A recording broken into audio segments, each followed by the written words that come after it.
Good morning 10th class. बेटा जैसे आपको पता है कि आपका मंडे को जो है साइंस का एग्ज़ाम होना है, उसमें आपका फिजिक्स केमिस्ट्री बायो जो है कंप्लीट जितना भी आपको सिलेबस गिवन है वो सारा का सारा आपका सिलेबस में आएगा। और जो पैटर्न है वो आपको पता भी है, 2 एग्ज़ाम आपके हो भी चुके हैं। जो आपका पैटर्न रहेगा वो आपके पास MCQs का आपका पैटर्न रहेगा। तो उसके लिए आपको जो है MCQs को मैं फिर से कह रही हूँ लाइटली ना लें, उसको जो है डीपली आप पढ़ोगे तभी आपके जो MCQs क्लियर हो पाएंगे, अदरवाइज आपको वो नहीं आएंगे, ना उनको आप कर पाओगे। तो बेटा सबसे पहले जैसे आपको पता है फर्स्ट चैप्टर जो हम रिवाइज कर रहे थे, 3 चैप्टर केमिस्ट्री के आपके पास आएंगे यहाँ से। तो उसमें आपके पास जो नेक्स्ट टॉपिक जो आपके पास आता है वो आपके पास इसके अंदर आता है displacement reactions.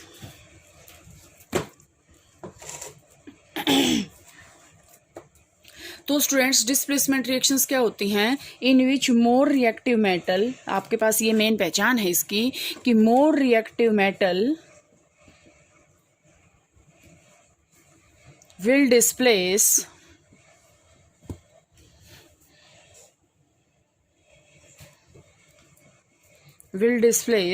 least reactive metal।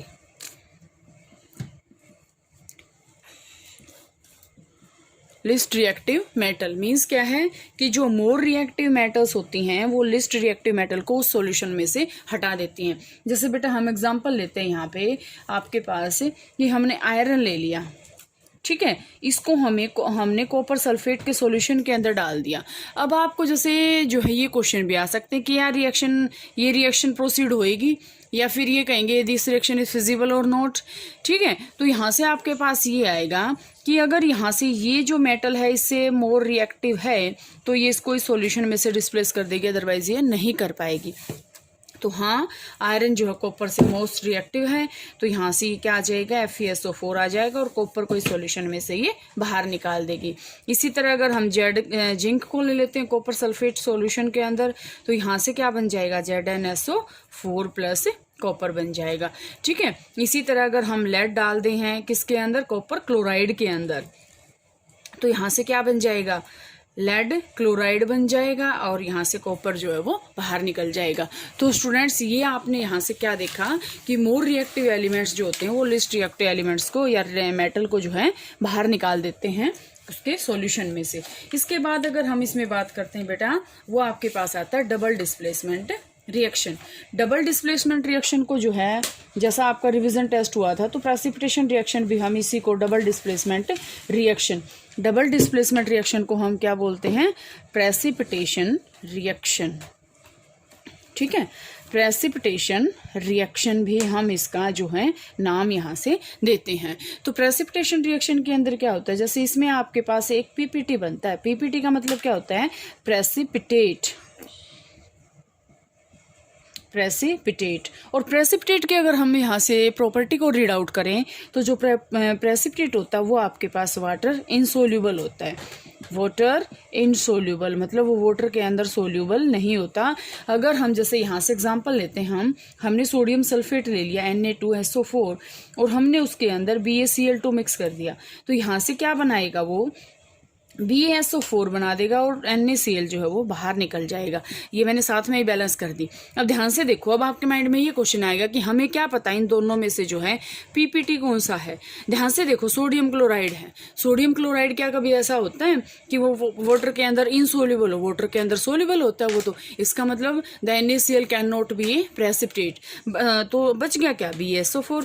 तो यहाँ से ये क्या बन जाएगा आपके पास, प्रेसिपिटेट बन जाएगा। यहाँ से आपके पास ये प्रेसिपिटेट की फॉर्म में जो है यहाँ से आ सकता है।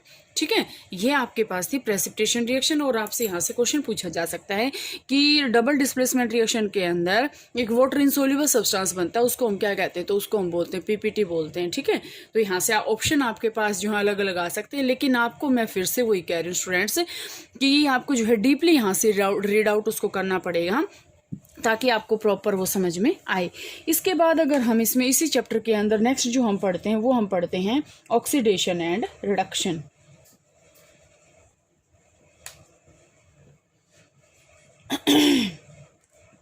Oxidation and reduction. अब ध्यान से देखना बच्चे, ऑक्सीडेशन एंड रिडक्शन क्या होता है। अब मैं कहती हूँ ऑक्सीडेशन के अंदर हम करते हैं प्लस तो हम ऑक्सीजन करते हैं, माइनस हम हाइड्रोजन करते हैं। रिडक्शन के अंदर माइनस हम ऑक्सीजन करते हैं, प्लस हम हाइड्रोजन करते हैं। मीन्स इसके अंदर एडिशन ऑफ ऑक्सीजन है, रिमूवल ऑफ हाइड्रोजन है, रिमूवल ऑफ ऑक्सीजन है और एडिशन ऑफ हाइड्रोजन है। ये है, जैसे मैं आपके पास ये कहती हूँ कि कॉपर को मैं ऑक्सीजन की मतलब प्रेजेंस में रख देती हूँ, तो यहाँ से वो क्या बनाएगा 2CuO, ये जो है यहाँ से बना देगा। अब अगर हम देखें तो कॉपर के अंदर क्या यहाँ पे ऑक्सीजन था, लेकिन हमने प्रोडक्ट साइड देखा कि कॉपर के साथ ऑक्सीजन मिला हुआ है। अब आपके माइंड में क्वेश्चन ये आए कि आपने तो साथ में ये भी बोला था कि हाइड्रोजन का वहाँ से रिमूवल होएगा। ये कोई कंडीशन नहीं है स्टूडेंट्स कि हाइड्रोजन का भी कंडीशन जो है रिमूवल उसके साथ साथ हो। सिर्फ अगर ऑक्सीजन का अगर उसके अंदर एडिशन हो रहा है तो then we can say that this is oxidation. अब अगर मैं यहाँ से बात करूँ मैंने CuO ले लिया, कॉपर ऑक्साइड ले लिया, इसके अंदर मैंने H2 मिक्स कर दिया और यहाँ से आपके पास ये बन गया Cu + H2O। अब ये रिएक्शन मैं आपको दे दूँ, मैं आपसे ये कहूँ कि is this A redox reaction. अब आपको यहाँ से माइंड में क्वेश्चन आएगा कि रिडॉक्स मतलब क्या है, रिडक्शन प्लस ऑक्सीडेशन, कि जिसके अंदर रिडक्शन भी हो और ऑक्सीडेशन भी हो। हाँ, तो ये रिएक्शन रिडक्शन भी है और ऑक्सीडेशन भी है। अगर हम यहाँ से देखते हैं CuO कॉपर के साथ ऑक्सीजन था, लेकिन हमने यहाँ पे देखा ऑक्सीजन नहीं है, ऑक्सीजन का क्या हुआ रिमूवल। ऑक्सीजन का रिमूवल को हम क्या बोलते हैं, रिडक्शन। तो इसका मतलब यहाँ पे क्या हो गया, रिडक्शन। अब अगर मैं यहाँ से बात करती हूँ हाइड्रोजन के साथ ऑक्सीजन नहीं था, लेकिन हमने प्रोडक्ट साइड में क्या देखा, हाइड्रोजन के साथ ऑक्सीजन जो है यहाँ पे है, तो हमने यहाँ पे इसका क्या कह दिया, ऑक्सीडेशन। ठीक है, तो यहाँ से बेटे आपके पास ये क्लियर है कि इसका ऑक्सीडेशन भी है और इसका रिडक्शन भी है। ओके, इसके बाद आपके पास जो नेक्स्ट आता है वो इसमें आता है students corrosion.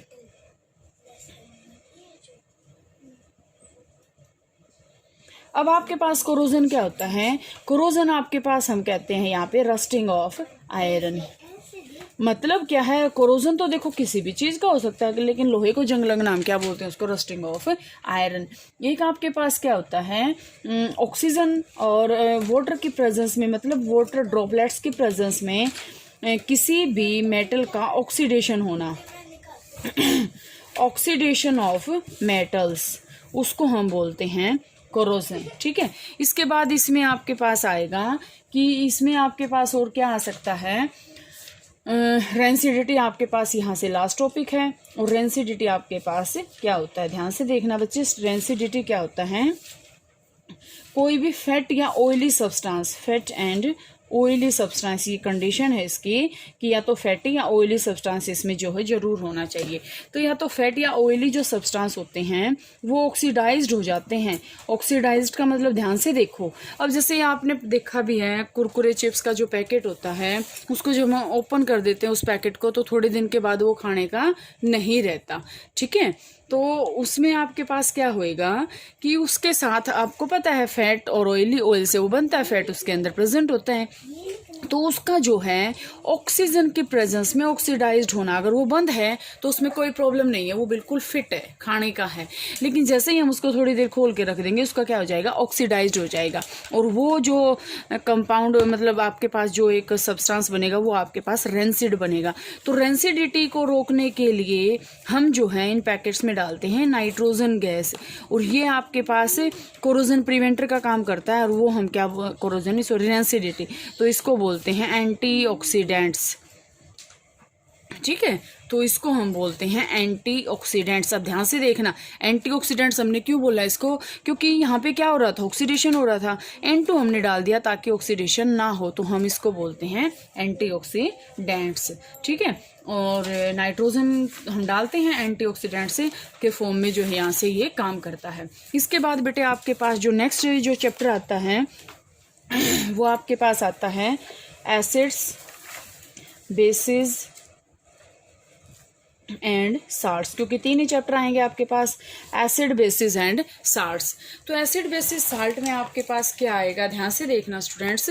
Acid basis salt, सबसे पहले अगर हम बात करते हैं एसिड्स की, तो एसिड्स क्या होते हैं, they release H positive, basis क्या होते हैं, they release OH negative ion, और साल्ट क्या होते हैं, जो एसिड और बेस से मिलके बने होते हैं, ठीक है, एसिडिक भी हो सकते हैं, बेसिक भी होते हैं, और न्यूट्रल भी होते हैं, ठीक है। तो यहाँ से सबसे पहले हम इसमें बात करते हैं एसिड और बेस को जो हम इंडिकेट कैसे कर सकते हैं। तो इसके लिए हम यूज करते हैं एक इंडिकेटर, ठीक है, इंडिकेटर। तो इंडिकेटर में हम जो है यहाँ से जो है स्टडी करें, तो इंडिकेटर क्या होते हैं बेटे, इंडिकेटर जैसे आपने सुना है, देखा है, बाइक्स वगैरह में, स्कूटीज वगैरह में क्या होते हैं, इंडिकेटर होते हैं। वो आपको ये शो कर देते हैं कि इस को मतलब इस साइड मुड़ना है या इस साइड मुड़ना है, तो वहां से आपको क्या होता है, इंडिकेटर पता चलता है। तो यही पता होता है कि इंडिकेटर क्या होते हैं। तो अगर हम यहाँ से बात करें तो टर्मरिक है, या फिर अगर हम बात करें लिटमस है। ये ध्यान से देखना बच्चे, ये जो है टाइप्स इंडिकेटर के कई बार आपसे पूछ लिए जाते हैं कि टर्मरिक और लिटमस जो है नेचुरल इंडिकेटर हैं, सिंथेटिक हैं, या फिर दोनों ही हैं, या फिर कोई भी नहीं है। तो टर्मरिक और लिटमस जो होता है वो नेचुरल इंडिकेटर होता है। हल्दी को ही हम घर बनाते हैं, लिटमस हम कोई घर नहीं बनाते, वो पेपर होता है। लिटमस नेचुरल इंडिकेटर हैं ये। अगर इसके बाद अगर हम और बात करें इसमें, तो एक आपके पास यहाँ से आता है मिथाइल ऑरेंज, और एक आपके पास आता है फिनोप्थलीन। ये आपके पास क्या होते हैं स्टूडेंट्स, ये आपके पास आते हैं सिंथेटिक इंडिकेटर, मतलब इनको हमने बनाया है, ना कि हमें ये ओरिजिनल मिले हैं, ठीक है।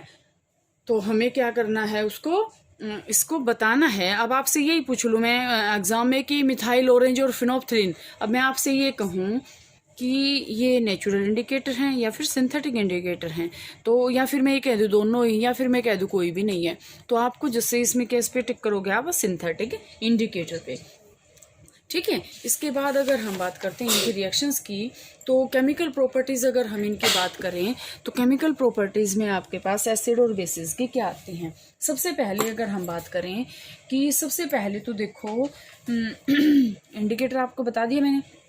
सबसे पहले एसिड्स जो होते हैं वो मेटल्स के साथ क्या रिएक्ट करते हैं, एसिड्स विद मेटल्स,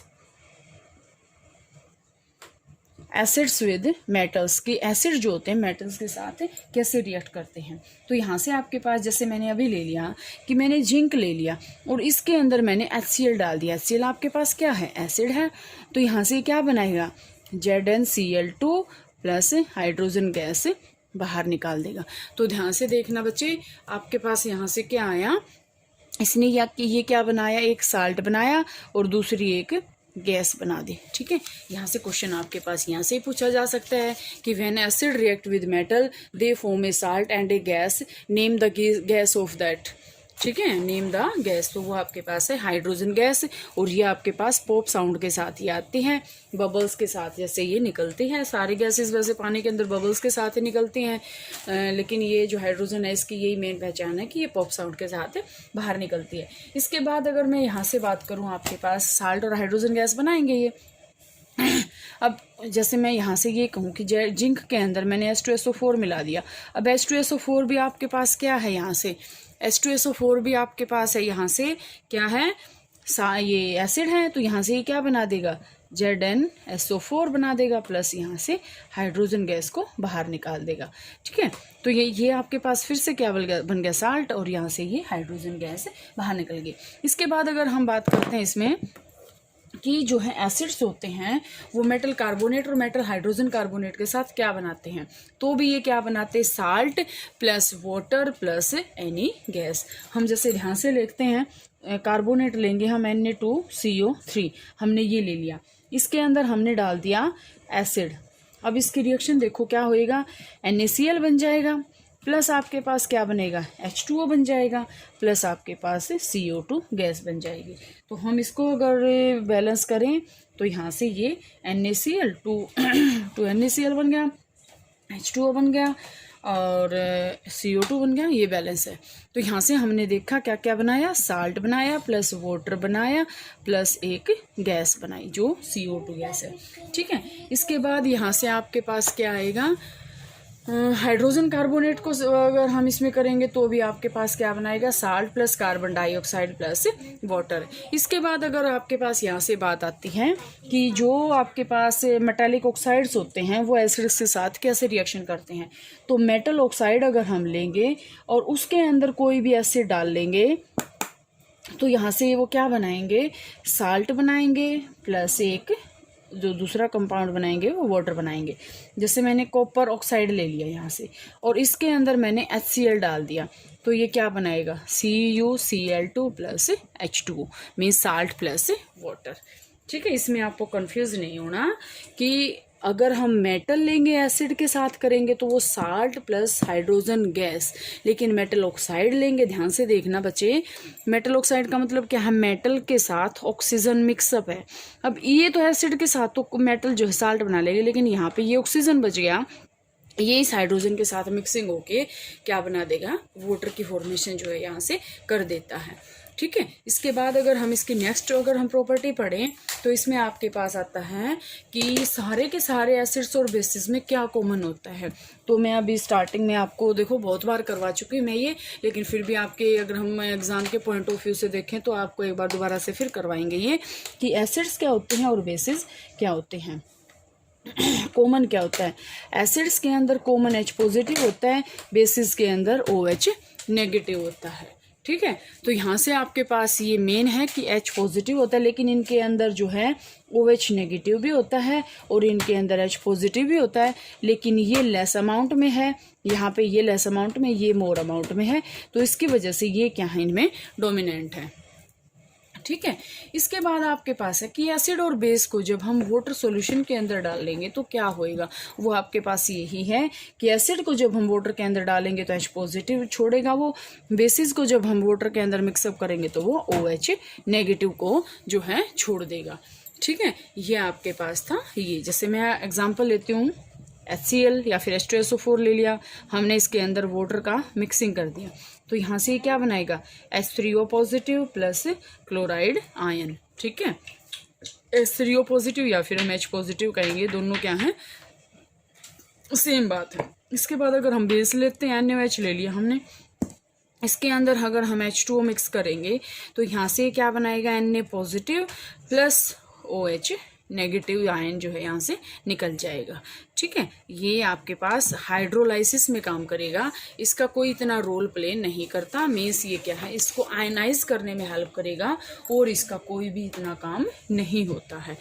ठीक है, तो इसमें और आपके पास बेटा इतना ही आप कर लेना आज, बाकी आपकी लाइव क्लास भी होंगी तो उसमें आपको जो है बता दिया जाएगा टाइमिंग क्या है, और यहाँ तक का आप इसमें कर लेना। आगे 3rd चैप्टर और इसका रिमेनिंग टॉपिक्स वो जो है हम कल करते हैं।